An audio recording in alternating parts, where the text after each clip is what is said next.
intéressante pour les procéduriers que sous les Rwanda. Cette position n'est pas assez fondée et je vais le démontrer. Mais pour le démontrer, vous me permettrez de commencer par l'identification du juge, ou plutôt des organes censés d'actionner et de mener à bout la procédure de saisie immobilière avant de dégager les conditions de la saisie immobilière, tant de forme que de fond, la procédure à proprement parler de la saisie immobilière, les incidents en matière de saisie immobilière et enfin les voies de recours en matière de saisie immobilière, dans la fourchette des temps qui m'est impartie. Parlons maintenant des organes censés actionner la saisie immobilière. Je parle des organes parce qu'avec l'avènement de l'OADA, l'acte uniforme qui porte organisation des procédures simplifiées de recouvrement et des voies d'exécution, plus précisément en ses articles 282, donne la possibilité non seulement aux juges, mais aussi aux notaires d'être le juge de la saisie immobilière. Procédure extrêmement extrajudiciaire. Les juges n'est saisis que par voie d'incident. Après les notaires, il y a également le juge. Mais le notaire ne peut être saisi que lorsque les deux parties se sont accordées sur base d'une convention qu'en cas de litige lors de procédure d'une saisie immobilière, on ira devant le notaire. Donc il faut qu'il y ait cette clause sur base conventionnelle.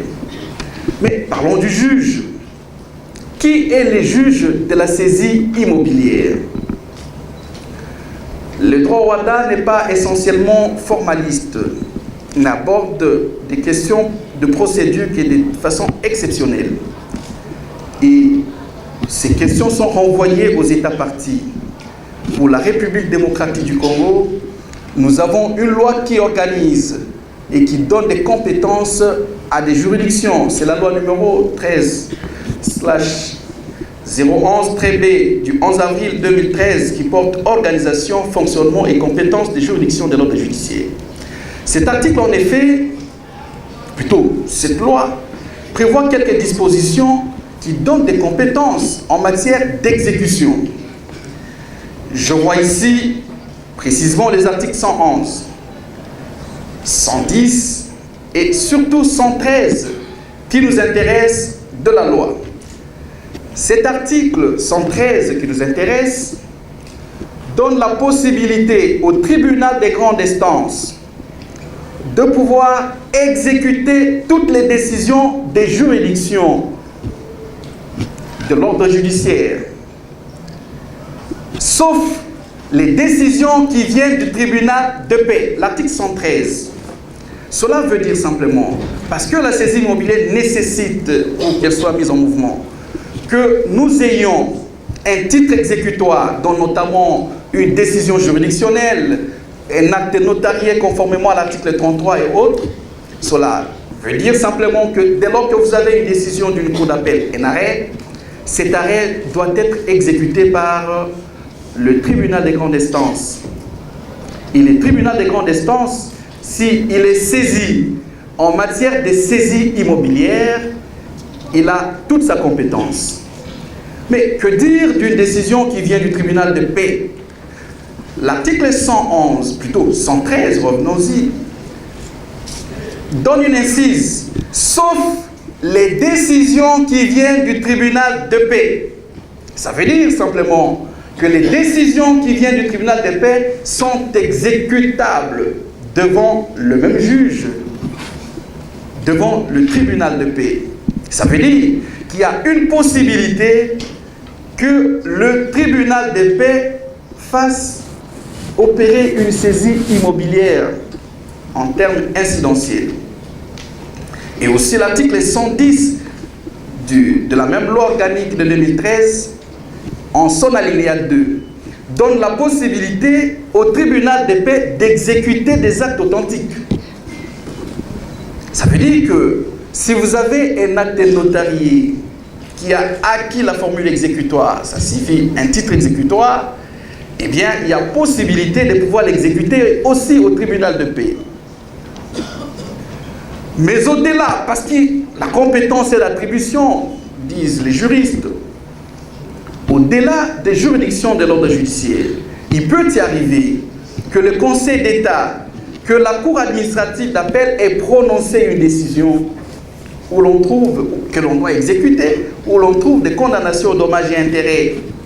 Dans ce cas, les prescrits de l'article 120 de l'acte plutôt de la loi organique numéro 16/027 du 15 octobre 2016 qui porte organisation, compétence et fonctionnement des juridictions de l'ordre administratif précise que toutes les décisions venant des juridictions administratives sont exécutables par le tribunal administratif. Autrement dit, il y a possibilité, lorsque les tribunaux administratifs seront installés, que ceux-ci puissent actionner une procédure ou se déclarer compétents en matière de saisie immobilière. Mais au-delà, l'article 21 de la loi de 2002 qui organise les tribunaux de travail donne possibilité à ces juridictions de pouvoir exécuter leurs propres décisions. Ça veut dire qu'au-delà aussi, il y a possibilité de faire opérer une saisie immobilière devant ces juges, les juges de travail. Et voilà l'examen du juge compétent en la matière. Sur le plan territorial, c'est le juge du ressort où se trouve l'immeuble. Sauf si, évidemment, l'immeuble est étendu sur les territoires de plusieurs ressorts. Dans ces cas, la plus grande partie qui couvre l'immeuble, ces juges-là est compétent. Il peut aussi s'agir d'une action qui s'étend sur plusieurs immeubles. Faudra-t-il opérer de façon séquentielle chaque saisie immobilière? Oui, sauf lorsque les immeubles font partie d'une même exploitation, commerciale ou industrielle. Dans ce cas, le juge saisi, le premier juge saisi, a la possibilité d'autoriser également, s'il s'agit d'une autorisation ici, parce qu'il s'agit d'opérer une saisie immobilière en dehors du ressort du juge saisi. Alors, dès lors que nous avons identifié les organes compétents, le notaire, le juge, il est important de parler des conditionnalités de forme et de fond. La saisie immobilière, je viens de le dire, au fond, ne peut être valable que lorsqu'elle est faite sur base des titres exécutoires. Totalement exécutoire. Mais au-delà de cette condition, la saisie immobilière ne peut être opérée qu'en tenant compte du fait que le débiteur saisi détient un certificat d'enregistrement. L'acte uniforme parle de l'immatriculation. Ici, en RDC, le terme utilisé, c'est l'enregistrement. Mais ça peut aussi arriver que le débiteur saisi n'ait pas encore un certificat d'enregistrement. Et c'est fréquent. Il a des titres précaires. Dans ces conditions, la loi prévoit, l'acte uniforme prévoit, en son article 253, la possibilité que la partie poursuivante puisse saisir les juges compétents pour que ce dernier lui autorise, plutôt, donne des réquisitions, ordonne sur base des réquisitions, le terme utilisé est celui-là, au conservateur des titres immobiliers de pouvoir établir un certificat d'enregistrement. Dans ce cas, lorsque vous élaborez votre commandement, vous ne prenez que les références de l'ordonnance intimant l'ordre conservateur et vous les mettez à la place des références du certificat d'enregistrement. Vous les mettez dans votre commandement. Et il faut également, au-delà du titre exécutoire de l'immatriculation, il faudrait également que l'immeuble appartienne au débiteur. Sinon, lorsqu'il y aura des incidents, il y aura une action en distraction. Mais parlons de la procédure à proprement parler. La procédure de saisie immobilière a quelques séquences importantes qui commencent par le commandement, suivi de sa signification. L'élaboration du commandement, suivi de sa signification. L'élaboration du commandement doit respecter les prescrits de l'article 254 qui commande à ce qu'il y ait élection de domicile dans un cabinet d'avocats, qui commande également la désignation d'huissier de justice, qui commande que l'on puisse déterminer la juridiction compétente. Et au-delà, il faut signifier.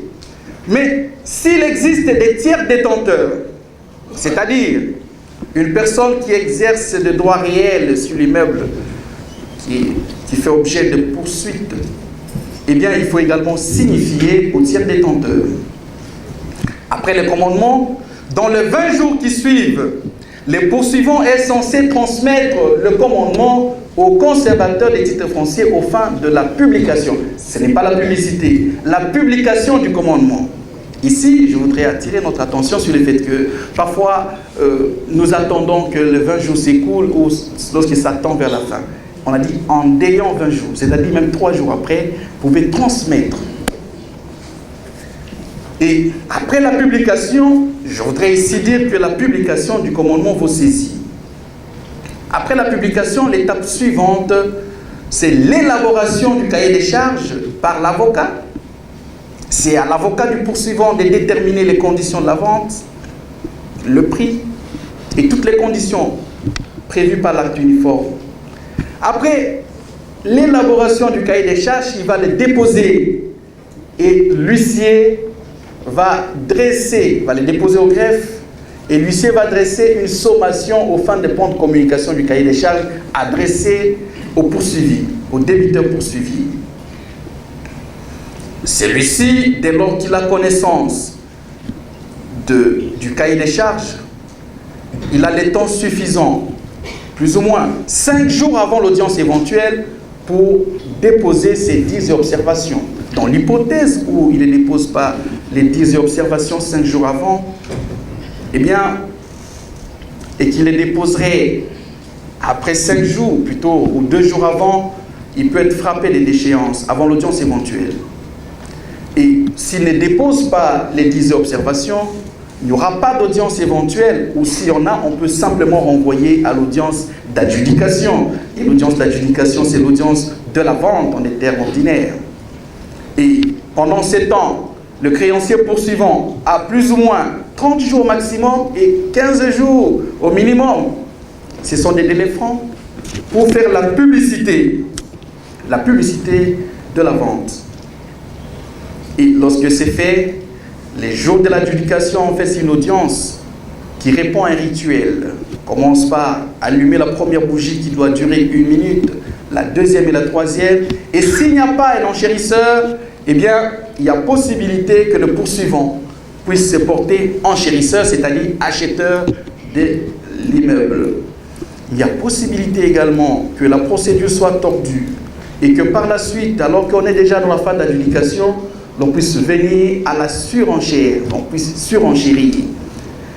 Et au-delà même de la surenchère, il y a possibilité de revenir sur ce qu'on appelle la folle enchère. La folle enchère, en fait, c'est lorsque l'adjudicataire n'a pas payé le prix en ayant 20 jours, ou qui n'a pas déposer la décision en ayant 2 mois chez les conservateurs des titres immobiliers pour que cette décision soit publiée, eh bien, on peut revenir sur la procédure des folles enchères. J'ai 3 minutes, je vais aller rapidement.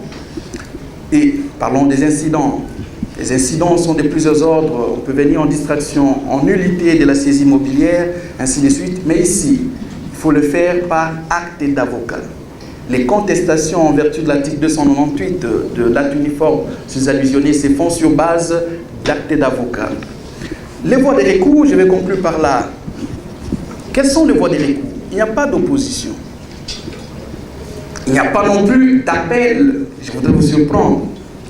L'appel n'est autorisé que lorsque la première décision porte sur des questions d'incapacité, de propriété, sur les principes même de la créance. eh bien, dans ces conditions, vous avez la possibilité, en vertu de l'article 301, les conditions sont là, vous avez la possibilité d'aller en appel. Mais lorsque vous y êtes, il y a une formalité à accomplir, parce que l'article 302 nécessite, commande à ce que l'appelant puisse décrire les moyens qu'il va développer devant le juge. C'est ainsi que dans la pratique, l'appel s'est fait par voie de requête. Eh bien, la cassation peut se faire d'abord lorsque l'appel a été valablement interjeté, etc., suivant les conditions de l'article 202, ou lorsqu'il n'y a pas eu possibilité d'interjeter appel devant le juge d'appel, eh bien, on peut aller directement en cassation, suivant les conditions prévues en matière de cassation. Ça a été largement développé ici. Je ne voudrais pas abuser de votre patience. Je vous remercie.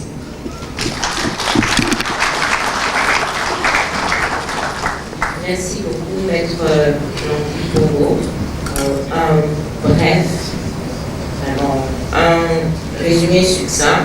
Donc, pour la procédure de saisie immobilière, il y a ce qu'il faut considérer. Il y a